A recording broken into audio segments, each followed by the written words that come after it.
1940 کی قرارداد کا، جس نے سنگ بنیاد رکھا اس خیال کا کہ پاکستان بنے، ریاست بنے، اس کی کیا تفصیلات بعد میں قائد اعظم محمد علی جناح کی رہنمائی میں طے ہوئی، اور محض 7 سال بعد 1940 سے 1947 تک 7 سال کا وقفہ ہے، پاکستان بارز وجود میں ماشاءاللہ آ گیا۔ اس ظاہر قائد اعظم کی لیڈرشپ جو تھی وہ فنڈامنٹل تھی، بنیادی تھی، اور مسلمان بر صغیر پاک و ہند کے جو جتنے مسلمان تھے انہوں نے بالکل یکسو ہو کے اس طرف کو کوشش کی کہ ہمیں یہ مملکت چاہیے۔ یہ مملکت جی خون کی ندیاں بہہ گئیں، ہمارے بزرگ میرے والد صاحب اللہ جان نصیب کرے 200 کلومیٹر پیدل چل کے آئے، اور جو کہانی وہ سناتے تھے وہ بغیر آنسوؤں کے نہیں سنا سکتے تھے۔ میرے فادر ان لا یہ سامنے کھڑے ہیں، جو قصہ ہمیں سناتے ہیں اس وقت کا، وہ آپ کو آنسو جاری ہو جاتے ہیں کہ یہ کیا اب بھی 7 دہائیاں گزر رہی ہیں، اب بھی جو اس میں سے گزرے وہ کیا تھے۔ ہم یہ قصہ اس لیے سنتے ہیں کہ ہم یاد رکھ سکیں، اور ہم اپنے بچوں کو بھی سناتے ہیں، ان سے بھی سنواتے ہیں کہ ہماری حقیقت اصل کیا تھی۔ بے پناہ مشکلات، کوئی نئی ریاست تھی، پیسہ کوئی نہیں تھا، دفتر نہیں تھے، ٹرینڈ مین پاور نہیں تھی، درختوں کے نیچے بیٹھ کے لوگ کام کر رہے تھے، مہاجرین کا مسئلہ تھا، ہندوستان نے ہمیں پیسے دینے سے انکار کر دیا، بے پناہ مشکلات۔ ایک بلٹ اپ سٹی پراپر ہمیں ملا وہ لاہور تھا، باقی شہر بھی نہیں تھے، چھوٹے چھوٹے قصبات تھے جو کہ آہستہ آہستہ ہم نے ڈیولپ کیے، اور ساتھ بڑی ہی زیادہ مشکلات، مہاجرین کا مسئلہ تھا، لاکھوں کی تعداد میں وہ یہاں آ کر ان کو آباد کرنا تھا، سیٹل ہونا تھا، سارا کچھ ہونا تھا۔ ان چیزوں سے ہم نکلے، ساتھ ہی ہمارے اوپر مسئلہ جموں کشمیر آ گیا، 47-48 کی جنگ ہو گئی، پھر اس کا اسٹیل میٹ ہوا، ہندوستان اس کو سیکورٹی کاؤنسل میں، سلامتی کاؤنسل میں لے گئے، اور یہ فیصلہ پایا انٹرنیشنل کمیونٹی کا، جس کو ہندوستان نے بھی مانا، ہم نے بھی مانا، کہ ایک ریفرینڈم، ایک پلیبسائٹ، استصواب رائے کروا لیا جائے، ان سے پوچھ لیا جائے۔ ہندوستان وعدہ کر کے مکر گیا، حقیقت ہے اس میں، اس لیے کہنے میں کوئی ہار نہیں، انہوں نے وعدہ کیا، کمٹ کیا، اور وہ اس سے پیچھے ہٹ گئے۔ ہم آج بھی اس پہ کھڑے ہیں اپنے وعدے پہ، ہمارا دین بھی یہی ہے، ہماری ٹریننگ بھی یہی ہے، ہمارا اپ برنگنگ بھی یہی ہے، کہ جو زبان دے دی ہے اس پر ہم کھڑے ہیں کہ یہ اب کریں استصواب رائے، اور جو فیصلہ ہے اس میں راضی۔ اس میں 3 جنگیں کم از کم ہوئی، اس کے علاوہ بے شمار اسکرمشز ہندوستان کے ساتھ ہوتی رہیں، بہت سی مشکلات ساتھ ساتھ چلتی رہیں۔ اس تمام مشکلات کے باوجود پاکستان مئی 1998 میں ایٹمی طاقت بن کے ابھرا۔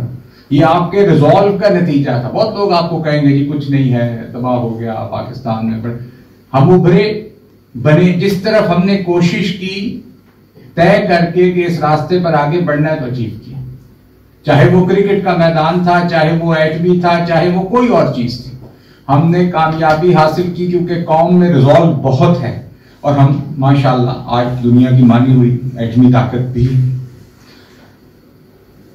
کشمیری خاص طور پہ مقبوضہ جموں اور Kashmir, illegally occupied Indian occupied Jammu and Kashmir میں پچھلے سال سے خاص طور پہ، اور 7 دہائیوں سے عمومی طور پہ بہت ہی سخت حالات، انٹرنیٹ بند ہے، فون بند ہے، کرفیو کی صورتحال ہے، کاروبار بند کر دیے گئے ہیں، کالا قانون نافذ ہے، جس کو دل کیا اٹھا لیا، انلیگل انڈین ایکشنز کے تحت آپ کا خیال ہے کہ 370 آرٹیکل کو آپ ختم کر کے، تلف کر کے، اور سارے معاملات ختم کر دیں گے، جو ہو نہیں سکتا، اور اس کی آواز پاکستان نے ہر جگہ اٹھائی، اور اس سلسلے میں جو ہو سکے گا ہم کر رہے ہیں، کریں گے، کرتے رہیں گے۔ یہ بات بالکل قوی اور واضح ہونی چاہیے کہ ہم اس موقف سے پیچھے ہٹنے کو کسی صورت میں تیار نہیں ہیں۔ ہم اپنے کشمیری بہن بھائیوں کے ساتھ کھڑے ہیں اور کھڑے رہیں گے۔ یہ سن لیں جس کو سننا ہے۔ تھوڑی سی بات آخر کی طرف آتے ہوئے، جرمنی میں آپ لوگ رہتے ہیں، پاکستان جرمنی کے روابط بہت اچھے ہیں، ہم ان کو اور بڑھاوا دینا چاہتے ہیں، ان کو آگے لے کر آنا چاہتے ہیں۔ یہاں کاروبار میں بڑی گنجائش ہے، تجارت میں بڑی گنجائش ہے، کورونا کے آنے سے تنوع آ گیا ہے کاروبار میں، ڈائیورسفیکیشن آف بزنسز ہو رہا ہے، نئے بزنس ایریاز تلاش کیے جا رہے ہیں۔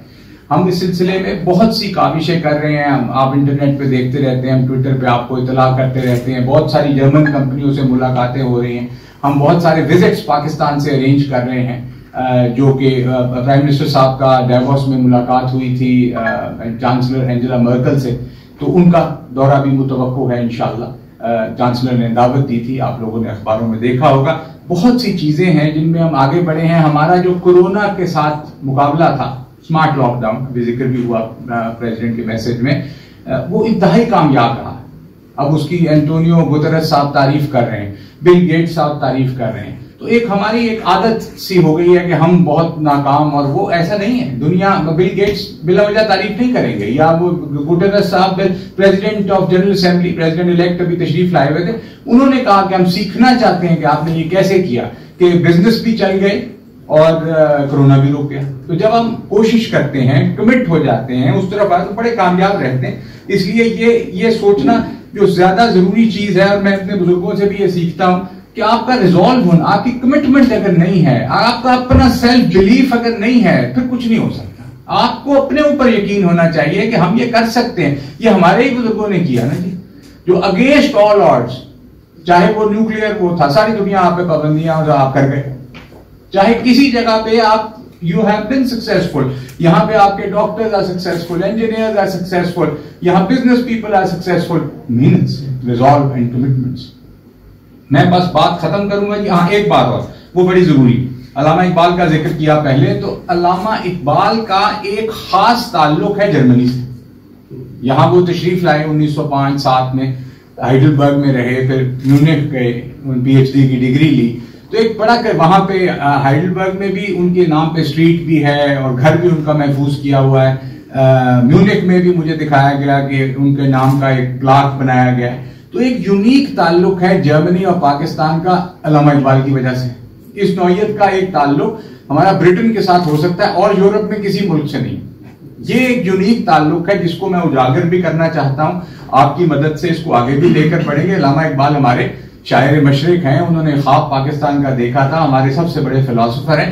ان کا اور جرمنی کا تعلق ہے جس کو بلڈ اپون کرنے کی ضرورت ہے. یہ تعلق یورپ کے باقی ممالک میں کسی کے ساتھ نہیں ہے.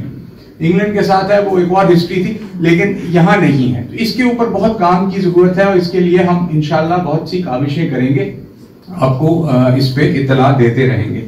آخر میں جی احمد الدین قاسمی صاحب کی ایک دعا ہے کہ خدا کرے میری عرض پاک پہ اترے وہ فصل گل جسے اندیشہ زوال نہ ہو. یہاں جو پھول کھلے وہ کھلا رہے برسوں, یہاں خزاں کو بھی گزرنے کی مجال نہ ہو. یہاں جو سبزہ اگے وہ ہمیشہ سبز رہے, اور ایسا سبز کہ جس کی کوئی مثال نہ ہو. آمین. دعا کریں اللہ تعالیٰ ہمیں اس میں کامیاب. آئیے پیچھے. امیگریشن اور تارکین وطن کی خبروں سے باخبر رہنے کے لیے ہمارا YouTube چینل سبسکرائب کریں اور بیل آئیکن کو کلک کریں.